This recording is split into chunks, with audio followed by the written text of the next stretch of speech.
yarny friends, I'm Sara Sach. Welcome back to my crochet channel.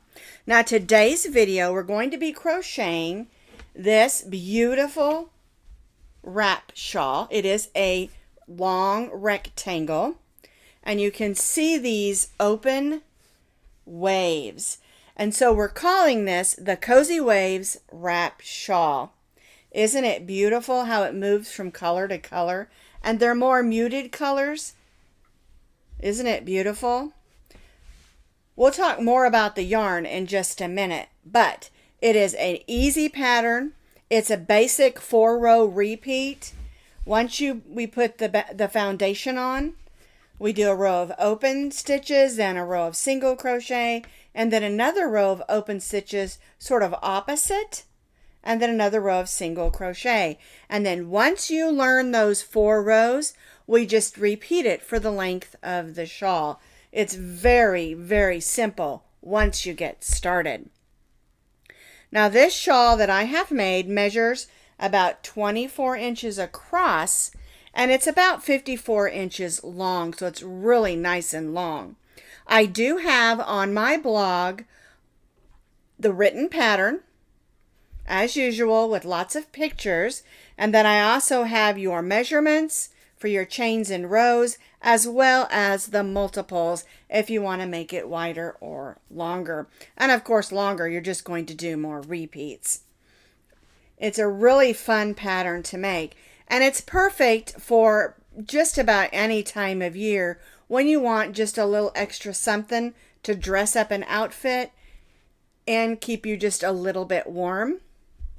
It'd be lovely with a dress, a tank top, a sundress, or even just used as a large scarf. You know, this time of year, it's not super cold, but it is starting to get cool. Keep this with you in the car, take it in the restaurant, or someone's house who likes to freeze you out, like my husband. So anyway, I think you're really going to enjoy making this. It's a fun take-along project as well. All right, so you can find that complete blog with pictures in the link provided underneath this video in that description box.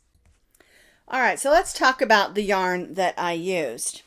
This is a medium weight number 4. It's called Premier Momenti, and I may be pronouncing that wrong. That's the way I think it should be pronounced. You're going to need about 10 to 12 ounces. This one is 7 ounces, so you'll need 2 cakes if you're going to use this particular yarn. It is absolutely beautiful. To me, it's like muted fall colors. The color of this is called Meadow, and I think it looks like the meadow in the fall. Okay, it's got like light oranges and rusts, and it goes into a deeper kind of a goldy color, and then some light. And it has a little bit of white going through it that just makes it so beautiful in the shades. And it moves smoothly from color to color. See how it just blends into the next color? Just gorgeous. All right, so if you want to make this the size that I made, you're going to need about 10 or 12 ounces. But if you're going to make it bigger, of course, you're going to need more. But any medium weight number 4 yarn will work. Now, just for reference, this yarn is 58% cotton and 42% acrylic. So it's strong and beautifully shiny with the acrylic, but also it's cotton, so it's not as heavy as a lot of other shawls that they might be. So this is a nice lightweight yet warm shawl. All right, I think it would make a nice poncho with this cotton as well, or this yarn as well. I bought this in a 3-pack. You can get it in a 3-pack. I think it was $18 for 3 of them. And I have another one plus this one. I might make a little ponchette as well. I really like this yarn, if you can't tell. All right, now I have a couple of buttons here, and these have huge buttonholes on them. Do you see those? I'm going to be using one of these just so that you can wrap the shawl over as you saw in those beginning pictures, and then you can just slide it right through there easily, and we won't even have to have a buttonhole. Okay, Now, you don't have to use a button if you don't want to. I like to have it that way. That way I have the option to button it on and not have to constantly be putting it back on my shoulders. All right, we're going to stitch up our shawl with an eye hook, which is a 5.5 millimeter crochet hook. And then you need a needle to attach your buttons and, of course, weave in your ends, and then a pair of scissors. All right, let's get started. Now we're going to be stitching in rows, and the more rows that we make will make the length of the scarf longer.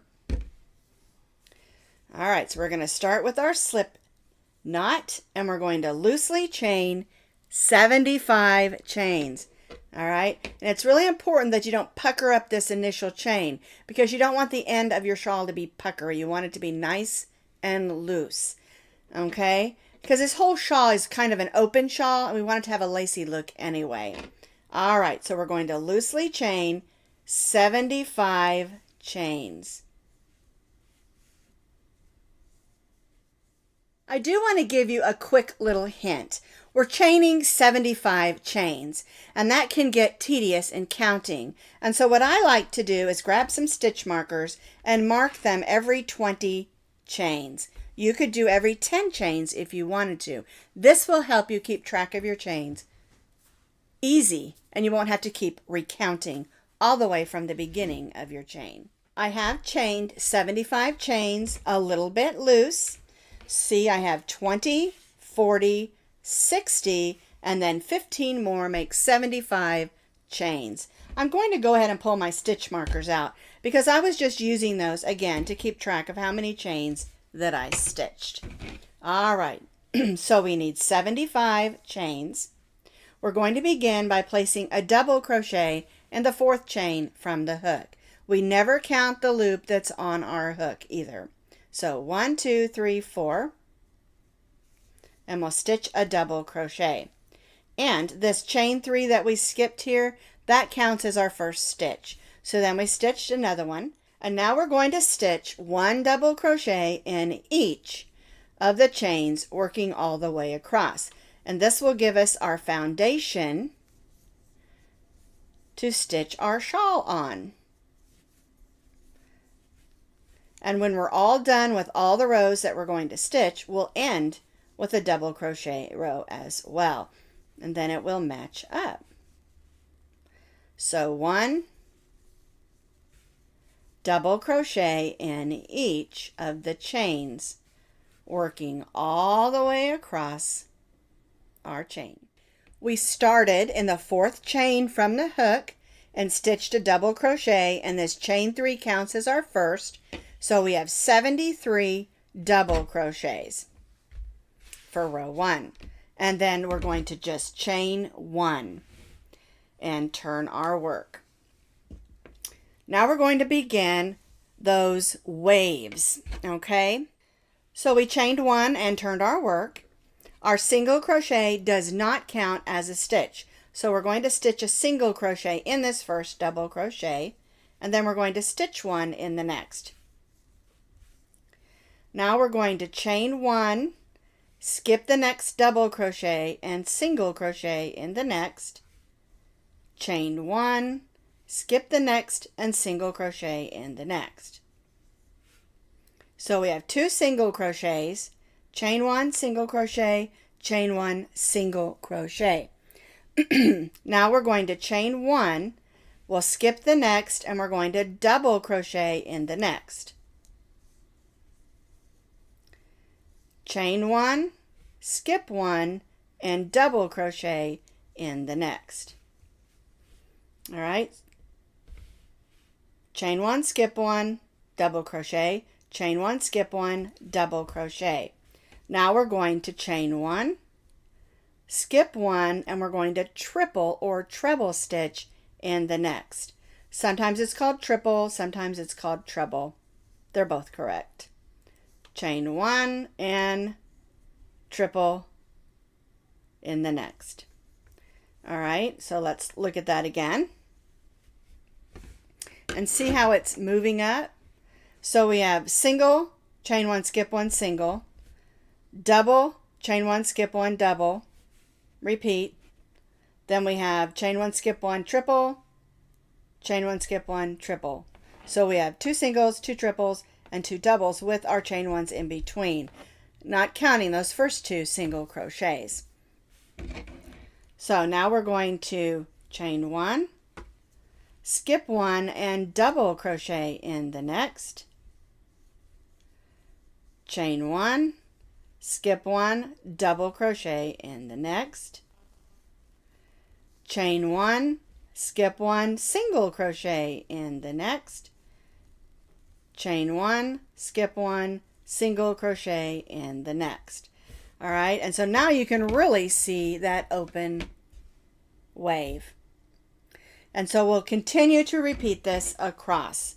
So we did a chain 1, skip 1, single, chain 1, skip 1, single. Now we'll chain 1, skip 1, double, chain 1, skip 1, double, chain 1, skip 1, triple, chain 1, skip 1, triple. And see how that's forming a wave? Now we'll work down this wave. So we'll chain 1, skip 1, double, chain 1, skip 1, double, chain 1, skip 1, single, chain 1, skip 1, single. Now we have 2 waves. And we're going to repeat this again. All right, so chain 1, skip 1, double, chain 1, skip 1, double, chain 1, skip 1, triple, chain 1, skip 1, triple.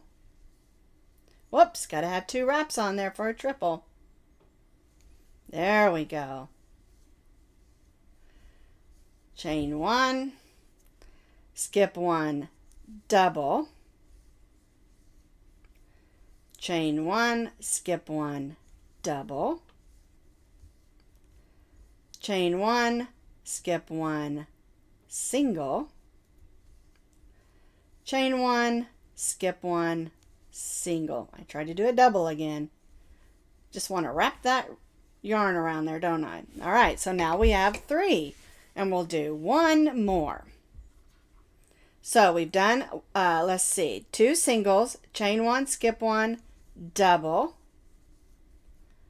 chain 1, skip 1, double,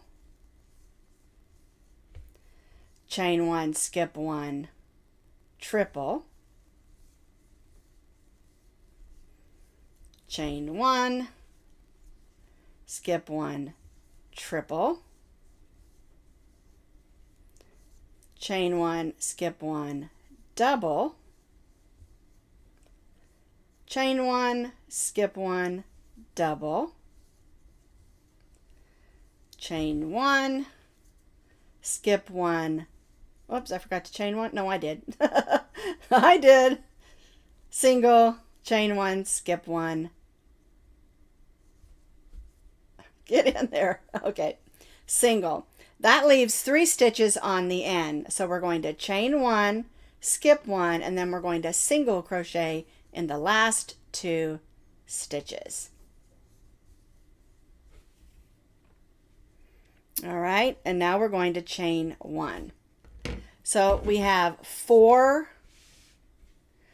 2 single crochets at the beginning, and then we have 1, 2, 3, 4 waves, and we end with 2 single crochets at the end of our row.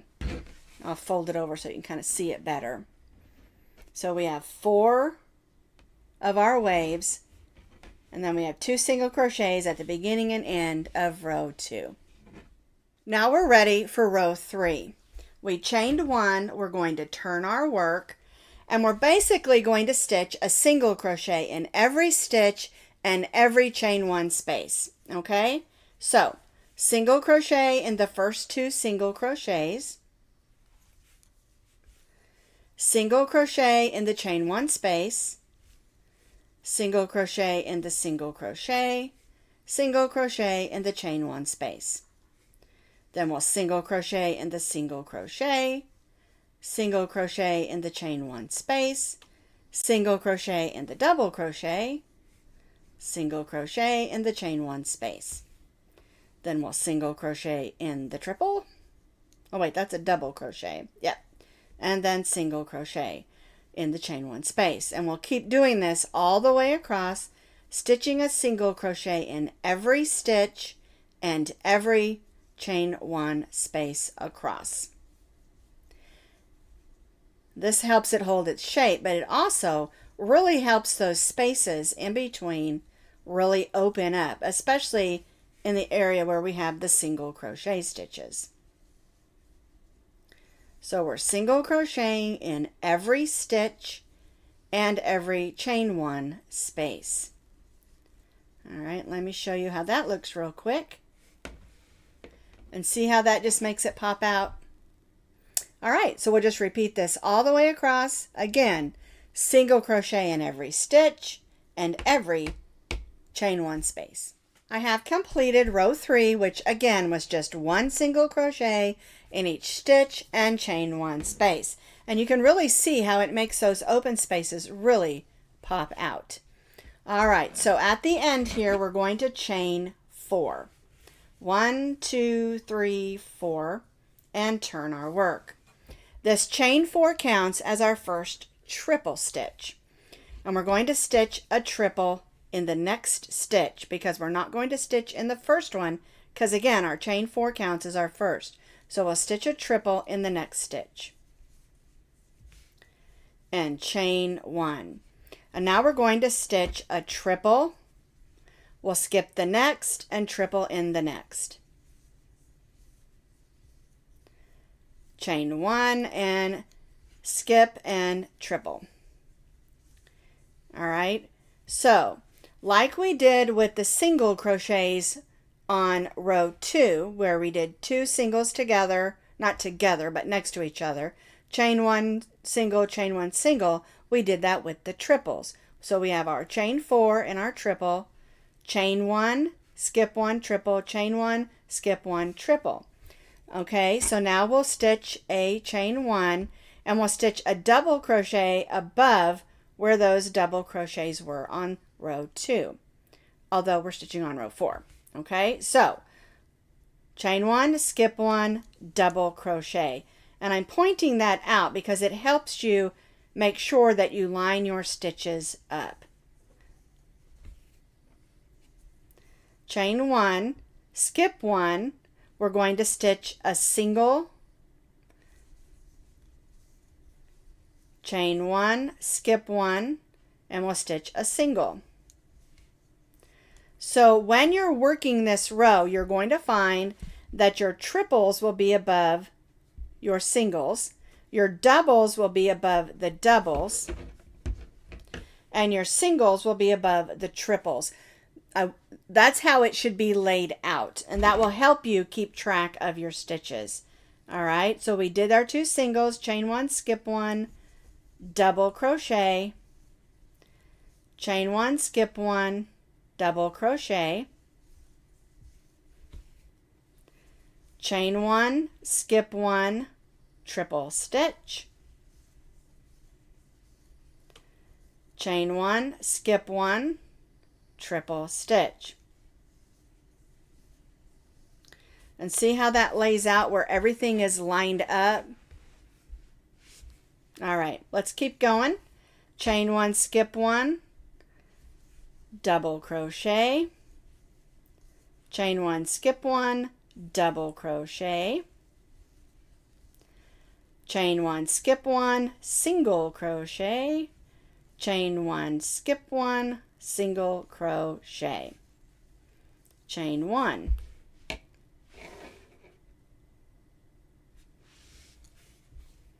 And we'll repeat this across.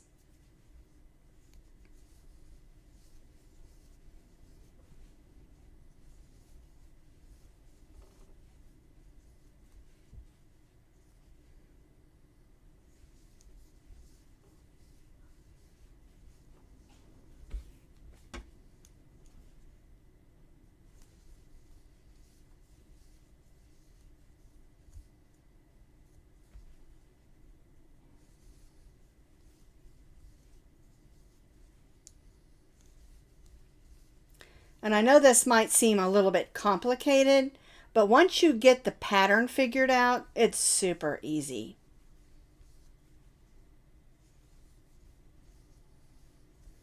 I think it's kind of fun too, just to see how it works up. All right, so we're almost done with this row.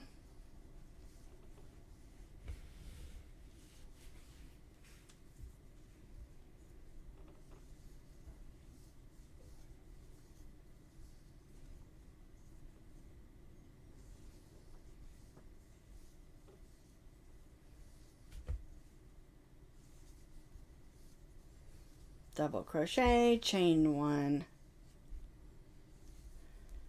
double crochet, chain one. Excuse me. I am a little scratchy today. Sorry about that. This change in the weather is really messing with my allergies. All right, so we're chain one, skip one, double crochet, chain one, skip one, double crochet, chain one, skip one, triple, chain one, skip one, triple, and that leaves 3 stitches at the end. So chain one, skip one, and then 1 triple in the last 2 stitches.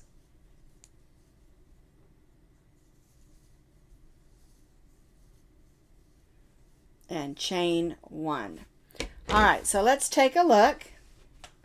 So on this row, we have 1, 2, 3, 4, 5 waves. These are kind of like half waves on the end and the beginning because you don't have the single crochet on the end. You started with the triple. Okay, so I guess that would be 3 and 2 halves. All right, and so we started with our chain 4, which counted as a triple. Then we tripled, chain 1, skip 1, triple, triple, chain 1, skip 1, and then we continued our wave across exactly the way that we had been doing it, only alternating in between. Okay, now if you did this correctly, all of your triple stitches will be above the single crochet stitches from the row 2, because remember we have that row of single crochets in between. Okay, your double crochets will always be in double crochets above, lined up. Your single crochets should always be lined up with your triples. Okay, and if you really pay attention to that as you go, it'll whip up super fast. All right, and that's the way that row 4 should look. So we only chained 1, and we're going to turn our work, and we're basically just going to repeat what we did on row 3. We're going to single crochet in each of the stitches and single crochet in each of the chain 1 spaces. And again, this really helps it hold its shape and really helps those spaces in between our stitches really just stand out and look so pretty. All right, so a single crochet in each of the chain 1 spaces and a single crochet in each of the stitches, working all the way across. I have stitched a single crochet in each of the stitches and chain 1 spaces. You can see how pretty that looks. Isn't that pretty? All right, now we're going to chain 1 and turn our work, and we're basically going to repeat what we did on row 2. So we'll stitch a single crochet in the first 2, then we'll chain 1, skip 1, single crochet, chain 1, skip 1, single crochet, skip 1, double crochet in the next, chain 1, skip 1, double crochet in the next. And again, you'll notice that our double crochet stitches line up with all the double crochet stitches. Okay, so chain 1, skip 1, we're going to triple, chain 1 and skip 1 and triple. Okay, and then we'll go ahead and do our chain 1. And so you'll notice on these that our triples line up with the single crochets and then triples. All right, now we're going to chain 1, skip 1, double crochet, chain 1, skip 1, double crochet, and again those double crochets all line up. All right, so we chained 1, skip 1, single crochet, chain 1, skip 1, single crochet, chain 1, skip 1. Okay, so here we have the singles lined up with triples and singles. Okay, so I think you're starting to see how that's going to work. You'll know that you're doing it correctly when everything lines up the way that it should. See, and so again, the double crochets are always going to line up. It's your single crochets and triples that are going to alternate. And that's what makes the waves.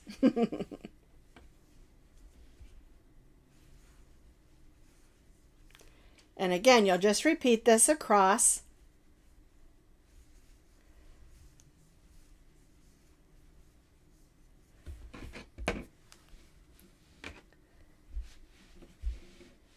Continuing the pattern that is exactly the same as we did on row 2. And so I have continued this all the way across until we get to the end here. Here's my single crochet, chain 1, skip 1, and then we place 1 single crochet in those last 2 single crochet stitches and chain 1. And so we're back to having 4 open waves.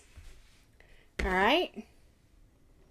All right, so now what we're going to do is we're going to turn our work, and again we're going to do the single crochet row. So we'll single crochet in the first 2 stitches. We'll single crochet in the chain 1 space, single crochet in the single crochet, single crochet in the chain 1 space, single crochet in the single crochet, single crochet in the chain 1 space, single crochet in the double crochet, and repeat all the way across, stitching a single crochet in every stitch and chain 1 space. And on these rows where we do the single crochets, it's very important that you always get 73 single crochets on those rows because that keeps the other rows even. Okay, so single crochet in each stitch and chain 1 space across. So what you're going to do in order to make the width of your wrap shawl, because the more rows we make, the wider the shawl becomes. Okay, you're going to repeat row 4, row 5, row 6, and row 7. Row 4 is where we started with the chain 4 with the triples. Then we did a row of single crochets. Then we did the row that starts with single crochets to make our waves, and then a whole row of single crochets. So that's row 4, row 5, row 6, and row 7. You're going to repeat this for 96 more rows, alternating those 4 rows until it is the width that you want. If you want less width, do less repeats. If you want more, do more repeats. It just depends on your preference. But for the pattern, you need to do 96 more rows, repeating row 4 through row 7. So here is my actual waves shawl. And I wanted to show you that it doesn't matter which of the waves you end on, whether you end with the triples on the end or the single crochets on the end, doesn't matter, as long as your last row is a solid row of single crochets. Because our last row for our shawl is we're just going to stitch a row of double crochets. And once you've stitched the length you need and ended, like I said, with a row of single crochets, we're going to chain 3, turn our work, and just stitch 1 double crochet in each of those single crochets. And so since our chain 3 counts as our first stitch, we'll double crochet in the next single crochet and in each double crochet all the way across our row. And I like to end with a double crochet row because it matches the other end of our shawl. All right. We are not putting any fancy trim or, lace edge or anything like that on this wrap shawl. And the reason I opted not to do that is because I wanted the stitch pattern itself to be the star. I wanted that to be what people see when you wear your wrap shawl. I also think this makes a wonderful gift. And even though I've done this in fall colors, you can use any colors that you would like. Striping yarns, variegated yarns, solid, ombres, whatever you have on hand that would work. I mean, it would just be beautiful. The only thing to keep in mind is because we want the stitch pattern to be the star, you might not want to use a real busy variegated because it might get lost. The stitch pattern might get lost in a lot of colors like that. But I think this would be perfect for any ombre or solid gradient yarn. All right, so I'm just going to continue across, stitching 1 double crochet in each of the single crochets all the way across. And then I'm going to show you what my idea is for the button.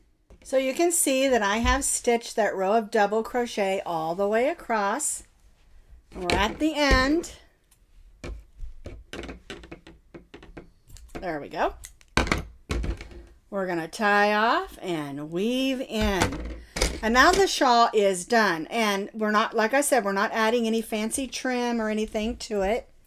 But you can if you prefer. If you like a fancy shell stitch or something on the edge, you certainly can. But my thinking, as I said, is I want my stitch pattern to be the star and not, a fancy trim. All right, so I'm going to weave this in. We'll give that a cut. There we go.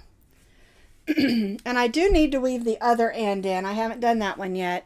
And then I'm going to show you how to add a button. But if you don't want to use a button, you can always just use a brooch or a pin to hold your shawl on if you would like to. So I've got my ends all weaved in, and I just love this yarn. I think it's absolutely gorgeous, and I think it's perfect for this particular stitch pattern. All right, so what we're going to do is you want to add the button. And one thing you'll notice is when you do a pattern like this where you're going back and forth, it really is up to you which side you want to be the front or back. Okay? And, it just doesn't really matter. All right? I decided I want to set mine this way and have this be, I should say, the inside or outside. All right? And so I'm going to put these two ends together here. And so what you want to do, and this is optional, it's totally optional. You do not have to add a button. You can always, like I said, use a brooch or a pin you already have. Or if you're giving this for a gift, go find an inexpensive, beautiful button and make it into a brooch. Or you could always add like a flower. This is from a previous project. You could always add a little flower. And this is just a flower that's a loopy flower. I mean, there's tons of patterns for flowers out there, and there's lots of things that you can do. I wanted to add a button, and I found these on clearance at Hobby Lobby. I believe they were Hobby Lobby last year at fall. Might have been the year before. I've moved a lot. But I really loved them, and I've been saving them for a project. And I thought, wouldn't it be cool to use one of these on this one? Because I think it looks really nice with these yarns. Okay, so what you want to do is you want to sew this on where you have stitches together. And I want it to be close to the top so I can button this through. And the truth is you can button it however you want. And you probably saw that from the pictures at the beginning of the video. All right, so what I'm going to do is I'm going to take my yarn, and this is matching yarn, of course. Thread my needle here. And I'm going to do this a little different than what I usually do because I want to double the thread as I'm going. All right, so we're going to be using 2 strands, but I'm just using 1 strand folded over basically. All right, and what I want to do is here where I have these single crochet stitches, let me bring this down a little, towards the top is I'm going to go through those stitches. We don't want to go through where there's loops or holes because it's not going to hold that button very securely. All right, and I'm not going to pull it all the way through. I'm going to leave this and I'm going to make a loop. And I do this often when I'm sewing on something that's crochet or knit when I'm attaching a button. I'm going to grab my hook and pull this second string. Get closer than that. There we go. I'm going to pull this to the inside because we are going to make a knot to hold the button on, but I'm going to pull that to the inside. All right, so now I'm going to grab my button, and this one can lay that way or that way. I really like this way best. To me, these almost look like they're homemade. I think that's why I liked them so much. Okay, and we're going to loop this through a couple of times because this is going to be used. It's not going to be one that's just decorative. It is going to be used on the wrap. Okay, and what you can do is the person, if you're making this as a gift that you're making it for, find out what they like. I mean, I have a flower here. There are lots of beautiful crystally and gold and silver and different colors of buttons. Now this is a 2-inch button. It's a nice big 2-inch button, and you could go with a smaller button, but when I saw these, I bought them because they were gorgeous and I was saving them for the perfect project, and I think this is it. All right, so I did lots of loops through there. I want this to be secure. And we're going to go to the back, and I'm going to go ahead and cut this. Okay, and I'm just going to tie this on securely. So I like to do 1, 2, and then I do that, what I call that wrap knot. I know it has a technical term. People tell me what it is all the time. I just call it a wrap knot because I like it to get right up there close in. Give it a good hard tug, but don't break your yarn, and snip. Okay, so now you have a button on there, and you can button this through any of those triple stitches. Okay, you can do it through close. You want it closer around your neck. And it just looks gorgeous. Isn't that beautiful? I just love it. I super duper love it. All right, so this is our Cozy Waves Wrap Shawl. And I did this, of course, in what I call muted fall colors. But again, you can make this in any colors that you want.